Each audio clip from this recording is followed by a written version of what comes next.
హరిశ్చంద్ర, అడవులలో ఇన్ని నాళ్ళు అన్నమునకు నీళ్లనకు మొహమాయినట్లు చేయుట నీది అన్యాయము కాదు గాని న్యాయముగా మాకు రావలసిన బత్యము మేమడుగుట అన్యాయమా ఎట్లు? బత్యము లేక విపత్తులకు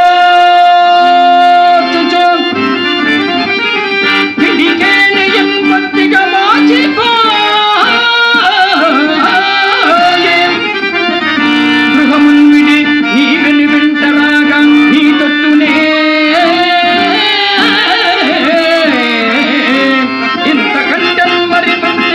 ఇంతకంటన్ మరి గతులు ఎరికిన్ లేదు ఎరికిన్ మెత్తని మానిదు చునెద మిక్కిలి మొద్దగా చిత్తము గదా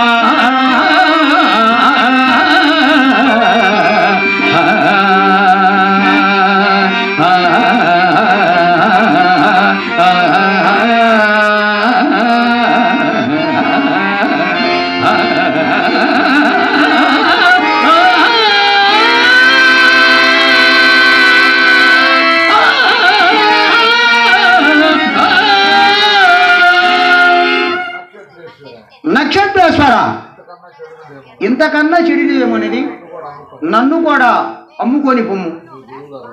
మీ గురువు గారి రుణం రాబట్టుకోము. ఇచ్చట నిన్నెవరు కొందురయ్యా? ఎవరు కొనరా? ఎవరు కొనరయ్యా? ఎవరు కొనకును కడకి కడజాతి వాడికైనా అమ్ముకొను. హరిశ్చంద్ర, సరే సరే, నిన్ను కాదనని ఎలా?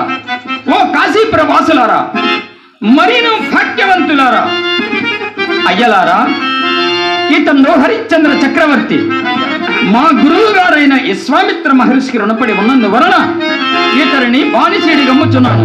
ఇతని కొనగడములు చెప్పుచున్నాను వినుడయ్యా. తన మహీ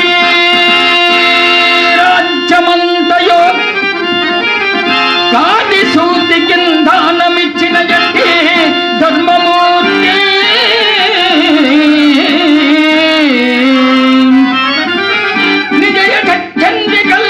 దిక్కులయందు పారధల్లిన ఎట్టి సారగునుడు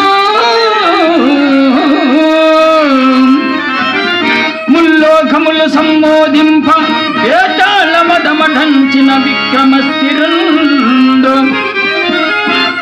ఏడు దీలు అమలీలగ ఏలినట్టి ఏడు దీవుల మలీల ఏలినట్టి సాంద్ర కీర్తి హరిశ్చంద్ర చక్రవర్తి బానిసీడుగా అమ్మంగ భటుడి కొనుడి పౌరులా